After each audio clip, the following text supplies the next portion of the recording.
Story 1. I'm a 23-year-old female with 2 young nephews. I enjoy reading. I have a home office library that has half the room as bookshelves filled with books of all kinds, from school textbooks and research books to fantasy and children books. I admit I am a bookworm.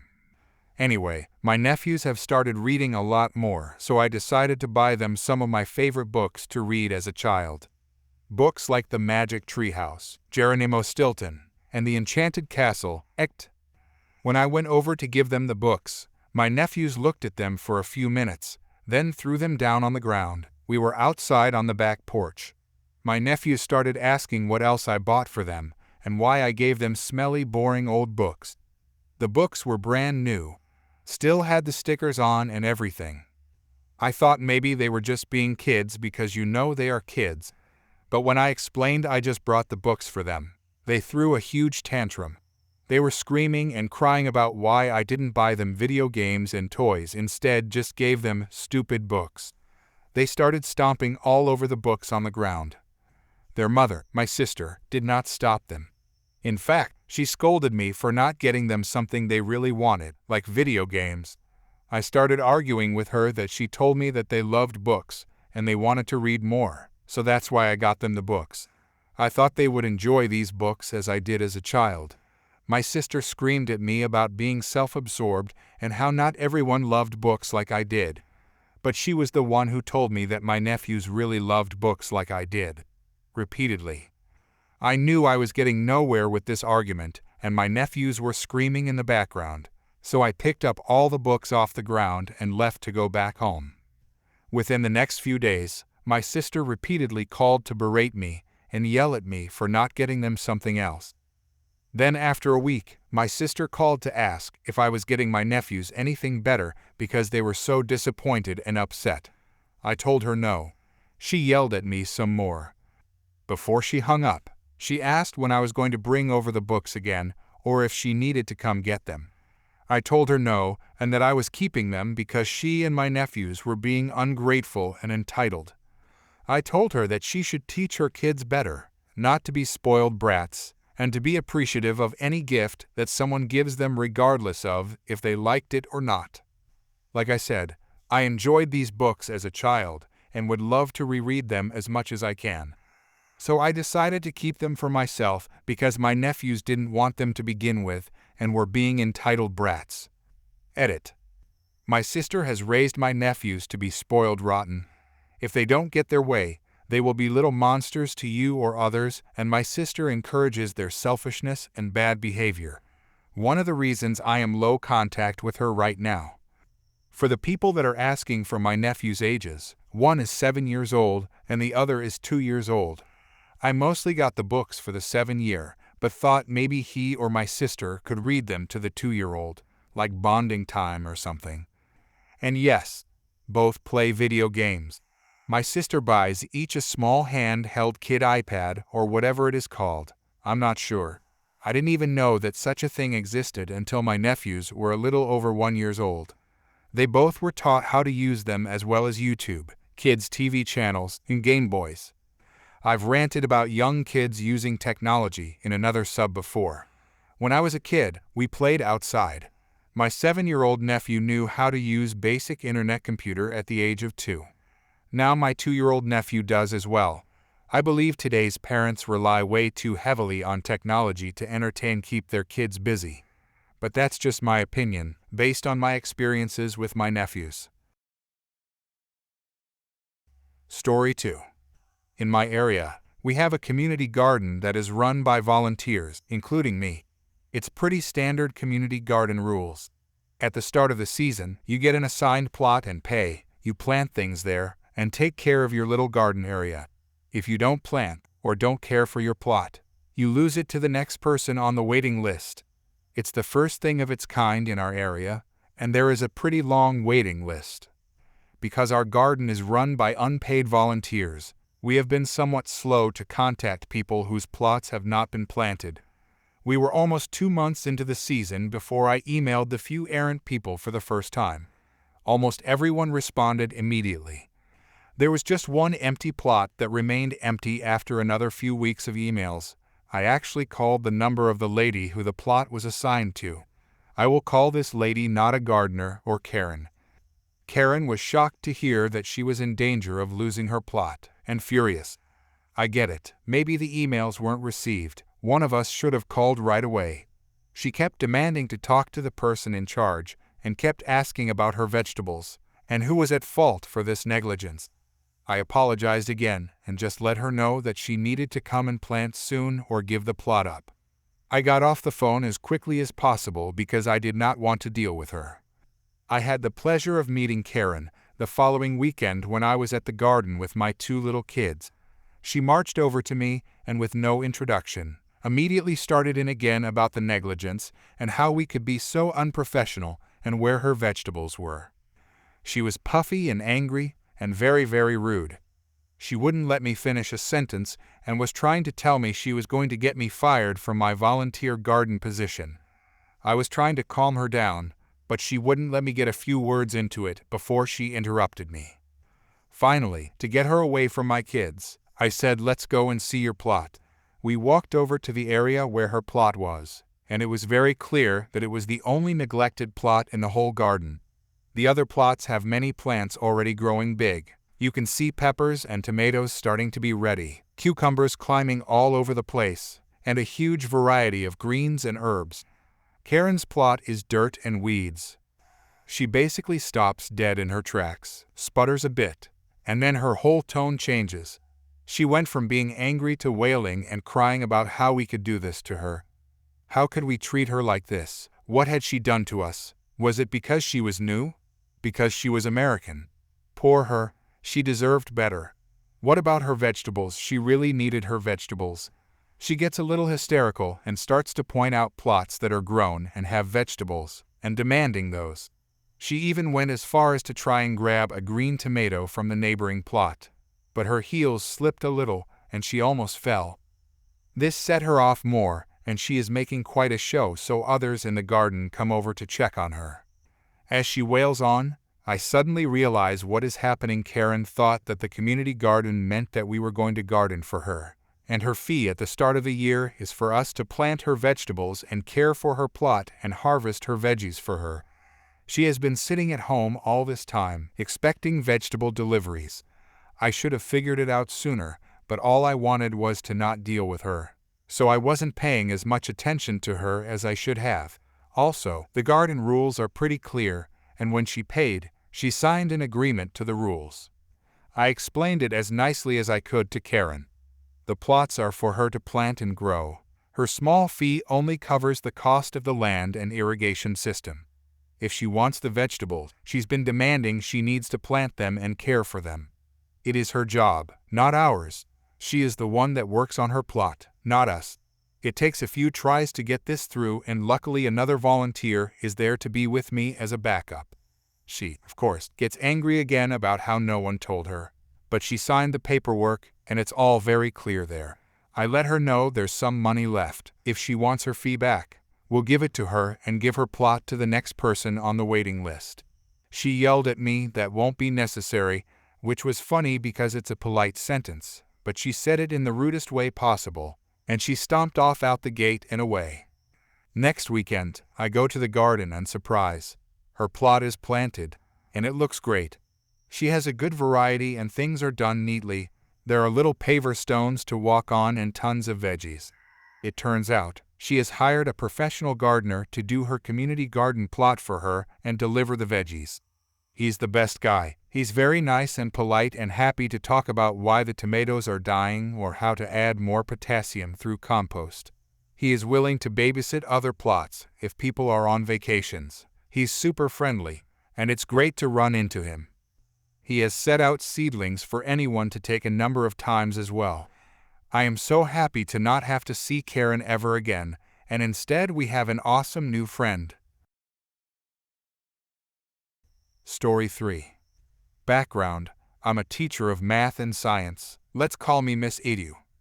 When I was fresh out of college, the job market wasn't so wonderful. I was great at what I do, but I absolutely suck at doing interviews.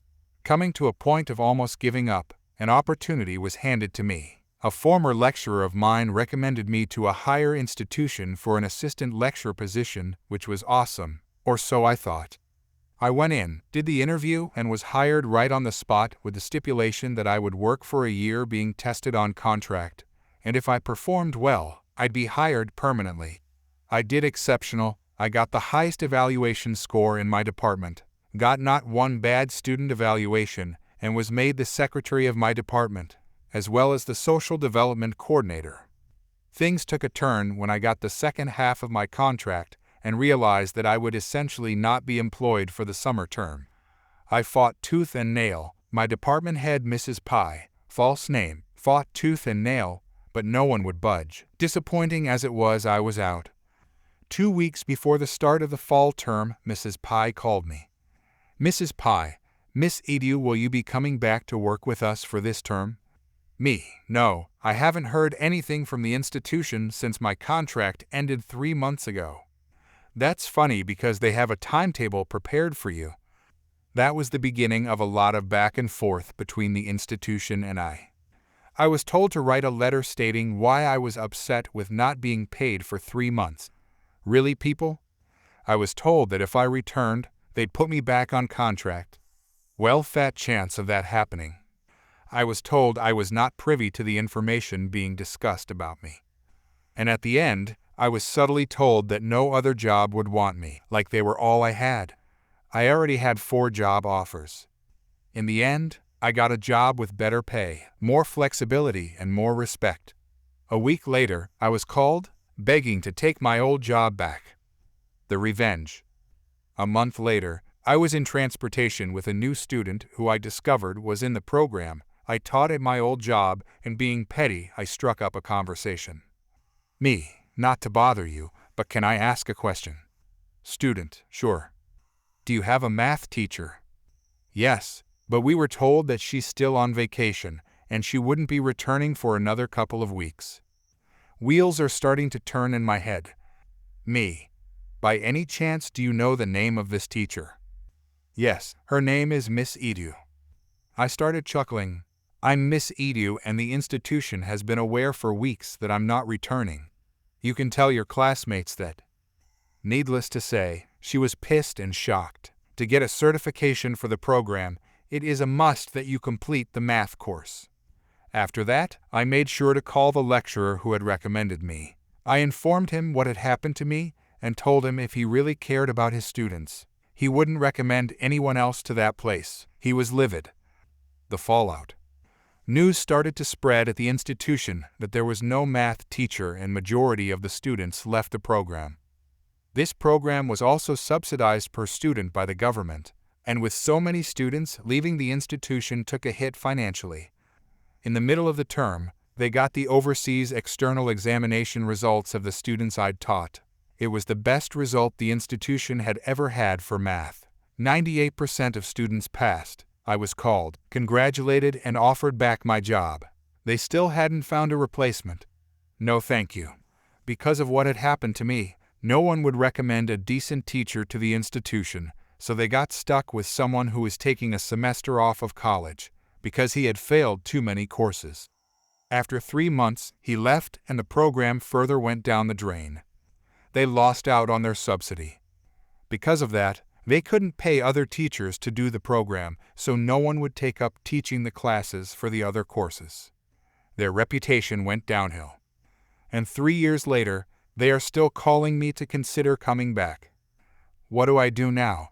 I deter as many people I can from applying to that place by telling them my story. Story 4. So, a bit of backstory first. I'm a 25-year-old female and have about 5 different things wrong with my left foot ankle. 3 forms of tendinitis and 2 joints with osteoarthritis in my foot. I also had surgery on this ankle about 2.5 years ago. I deal with a lot of pain and have a very noticeable limp. I'm in pain almost every single day of my life, and currently there isn't much I can do to alleviate the pain. If anyone were to look at my ankles side by side, they can instantly notice that the left one is quite a bit bigger on a really bad day because it swells up to about twice its size. On to the story. This literally happened last night after work. I work 10-hour shifts and range from either being on my feet the whole time to anywhere from possibly sitting most of the day. Yesterday was a very busy day, so I was on my feet the whole time. By the time I got off, I was in a lot of pain, probably about a 9 on the pain scale. When I got off work, I needed to stop at the grocery store to pick up some veggies to go with dinner last night. I was doing my shopping and was just getting through the store pretty slowly so as not to cause any shooting pains in my ankle. All of a sudden, this elderly Karen stops me and goes, "I just hate your generation. All you guys do is fake an injury, so you don't have to work. Your limp isn't real. Get over yourself." I was so exhausted and really didn't care what she thought. I just wanted to get my stuff and leave and go home to ice my ankle. So I tell her okay and start to walk away. She then walks up behind me, pretends to stumble and full-on kicks my left ankle, then says, "Oops, sorry."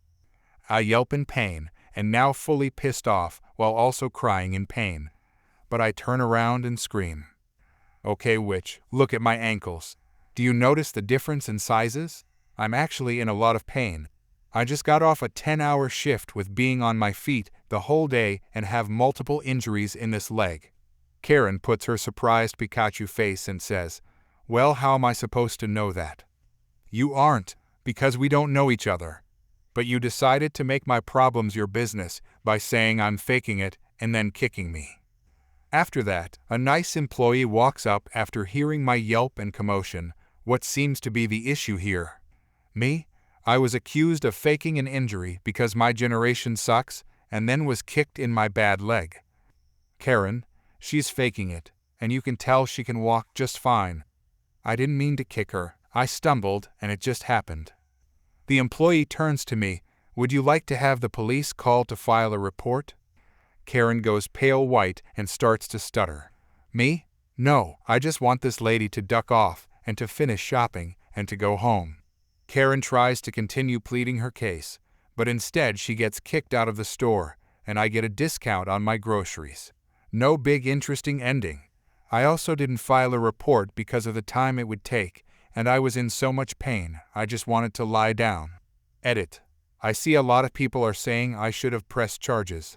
I don't plan to press charges at all because the police in my town are incompetent and just generally suck. Also a big possibility that they would have taken her side because of my age. Also, the grocery store I went to didn't have any cameras. Lastly, I couldn't even remember this woman's face, or if I ever heard a name anyway.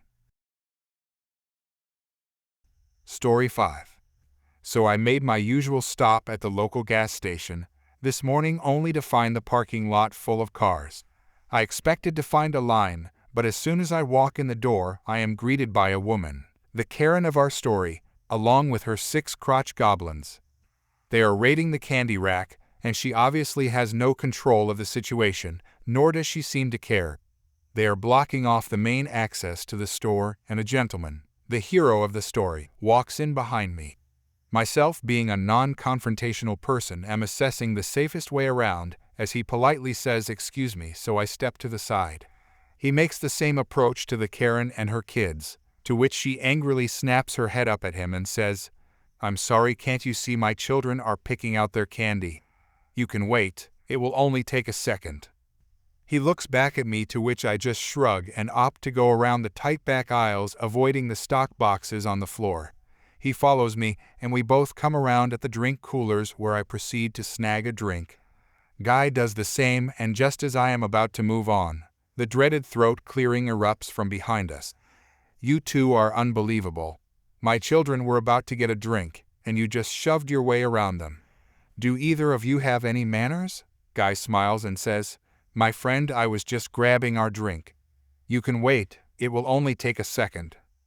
Her face turned red, but she kept her mouth shut. As I had suspected, the line was not short, and I managed to make it there before this evil woman, but now had to endure the entire clan behind me. They were whining, complaining, and kept leaving the line to get more things. It was like she was running a circus or something. I saw the cashier kept looking in her direction, and I could see the dread on her face that told me this was not the end of my adventure with this woman. Then I hear one of the children say, "Mommy, look, they have pizza." I noticed there were 3 slices left, and she was trying to figure out how they could split them evenly. I am now trying to justify buying all of these slices when my hero walks over and helps himself to the last 3 slices on the warmer. I didn't have to look back to know what was coming, and there it was in a voice that echoed through the store. "Hey jerk, those belong to my kids. They asked for them first, so you better give them to me now." He smiled and said, "Lady, if you wanted them, you should have gotten them." She huffed. "You obviously don't need all of those, so at least give me 2. There is no way you need 3 slices that big." He grinned. "Sure I do. 1 for now and the other 2 for my 2 breaks at work." I loved this guy. She starts screeching at the guy in the language of the Karens, and I just try to tune her out. The children start screaming and crying when at last she turns her attention to the cashier and starts demanding she make more pizza. The cashier looks at her and says, "Our policy is that pizza can only be made in downtime intervals, and it, being a holiday, would probably be a while seeing as she was the only one running the store." Karen: "That's nonsense. I come in here all the time and know the owner.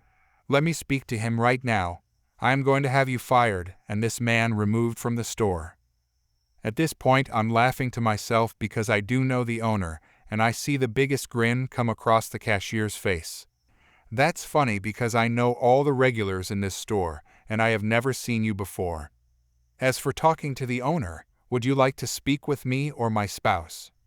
Karen shut up and snatched everything from her children.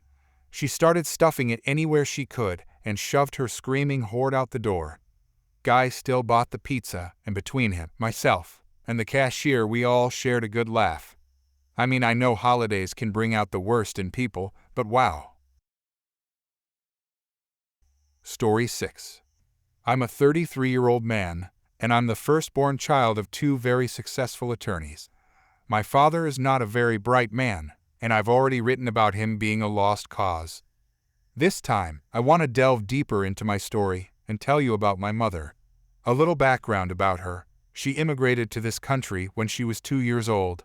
She was a very hard-working woman who managed to get into an Ivy League college and later became a highly successful attorney.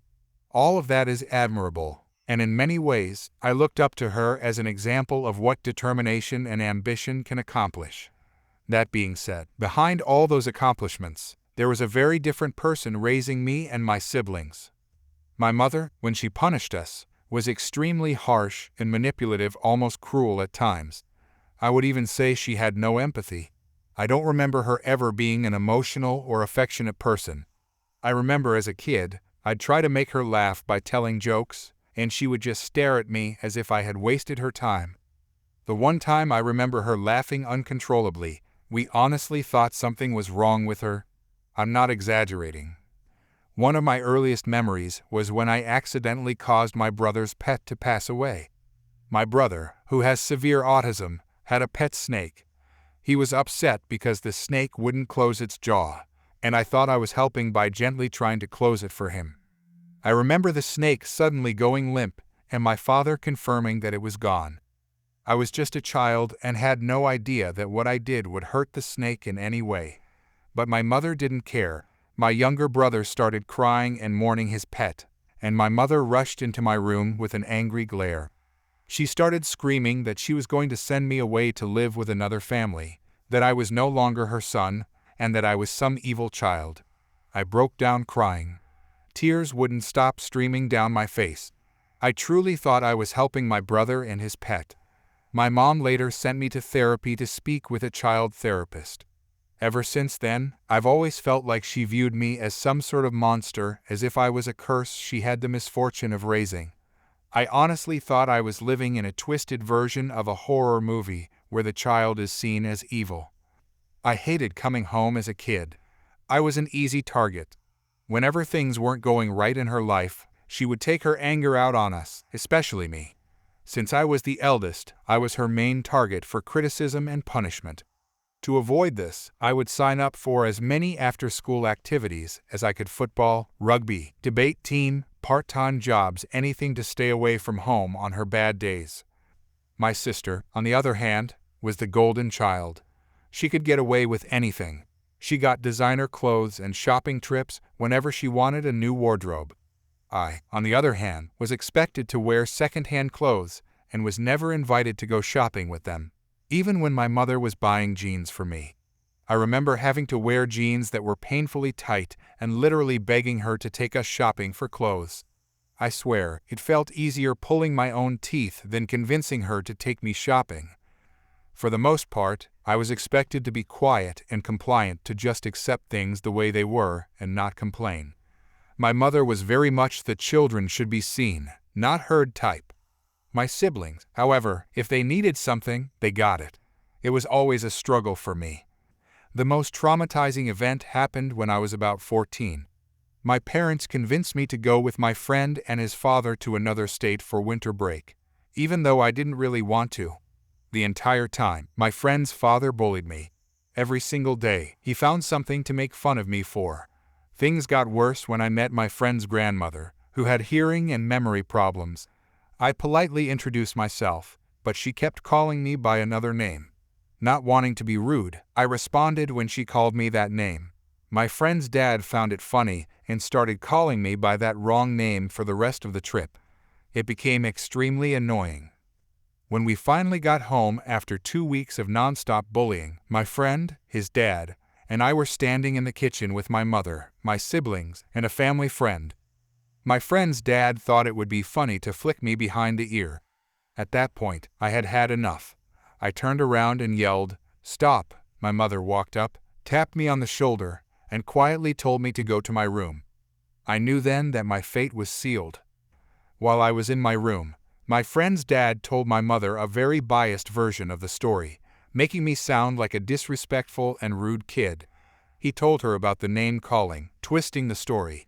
My mother called me back to the kitchen, where I sat down in front of her, my siblings, and that family friend. She started asking me questions about the trip. I told her I didn't want to talk about it, but she insisted. When we got to the name calling part, she asked what the name was, and I told her. Immediately, she jumped up and screamed, "Well, guess what? We're going to call you by that name for the next 24 hours. She turned to my siblings and told them they had to do the same. As everyone started shouting that name at me, the family friend gave me a lecture. I was crying so hard I couldn't even hear what they were saying anymore. It all sounded muffled. The humiliation and emotional pain were unbearable. The bullying during that trip had already crushed me, and now my own family was mocking me.